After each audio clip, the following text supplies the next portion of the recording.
بسم اللہ الرحمن الرحیم۔ السلام علیکم۔ نبی کریم صلی اللہ علیہ وآلہ وسلم نخلا سے نکل کر مکہ معظمہ کی طرف روانہ ہوئے۔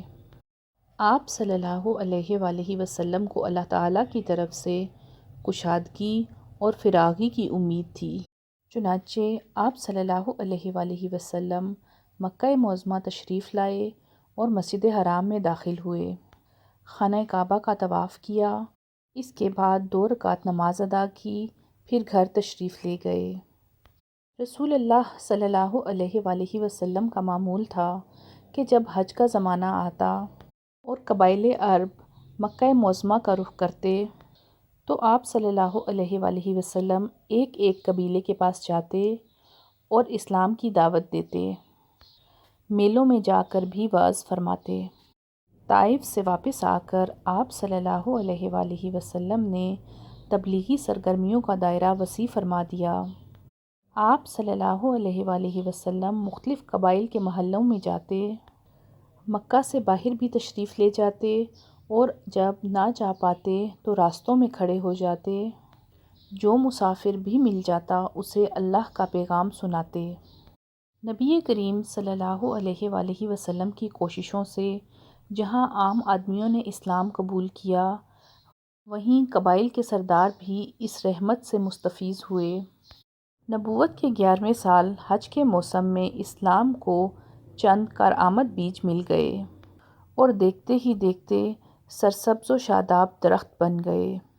ان کی چھاؤں میں بیٹھ کر مسلمانوں نے برسوں کے ظلم و ستم سے نجات پائی اور انہیں راحت نصیب ہوئی۔ ان حضرات کے نام یہ ہیں: اسعد بن زرارہ، اوس بن حارث بن رفاعہ، یہ اوف بن افرا کے نام سے مشہور تھے، رافع بن مالک بن عجلان، عتبہ بن عامر بن حدیدہ، عتبہ بن عامر بن ناوی اور جابر بن عبداللہ بن ریا۔ یہ لوگ 11 نبوت میں حج کے لیے آنے والے افراد کے ہمراہ آئے تھے۔ چنانچہ یہ لوگ منا کی گھاٹی میں رات کے وقت باتیں کر رہے تھے کہ نبی کریم صلی اللہ علیہ وآلہ وسلم کا گزر اس طرف سے ہوا۔ آپ صلی اللہ علیہ وآلہ وسلم نے باتوں کی آواز سنی تو ادھر کا رخ کیا۔ ان کے نزدیک پہنچ کے فرمایا: آپ کون لوگ ہیں؟ انہوں نے بتایا: ہمارا تعلق قبیلہ خزرج سے ہے۔ آپ صلی اللہ علیہ وآلہ وسلم نے فرمایا: یعنی یہود کے حلیف؟ وہ بولے: ہاں، آپ ٹھیک سمجھے۔ اس پر آپ صلی اللہ علیہ وآلہ وسلم نے فرمایا: پھر کیوں نہ آپ حضرات سے بیٹھ کر کچھ بات کی جائے؟ انہوں نے کہا: کیوں نہیں، تشریف رکھیے۔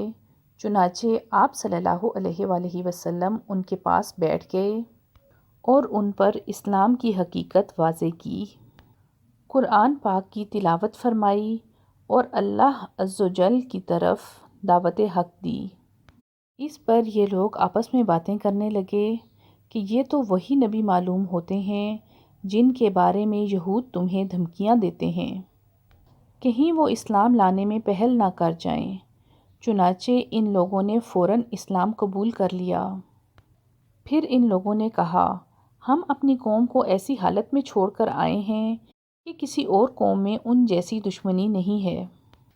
اگر اللہ تعالیٰ انہیں آپ پر اکٹھا کر دے تو ان کے لیے آپ سے معزز کوئی نہ ہوگا۔ پھر ان لوگوں نے وعدہ کیا کہ ہم دین کی دعوت دیں گے اور آئندہ سال پھر سے آپ کی خدمت میں حاضر ہوں گے۔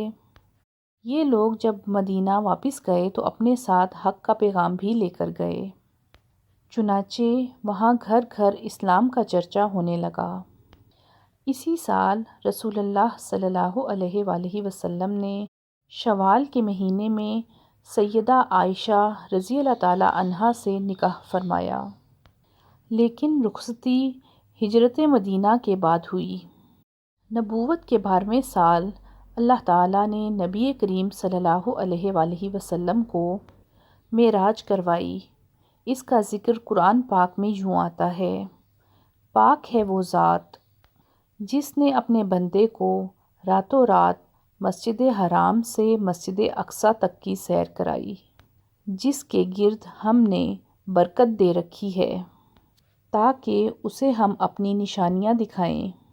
بے شک وہ خوب سننے والا اور خوب دیکھنے والا ہے۔ اسراء سے مراد ہے نبی کریم صلی اللہ علیہ وآلہ وسلم کا راتوں رات مسجد حرام سے مسجد اقصیٰ تشریف لے جانا، اور معراج سے مراد ہے عالم بالا میں تشریف لے جانا۔ یہ واقعہ جسم اور روح سمیت پیش آیا۔ بے شک اللہ ہر چیز پر قادر ہے، وہ جو چاہے سو کرے۔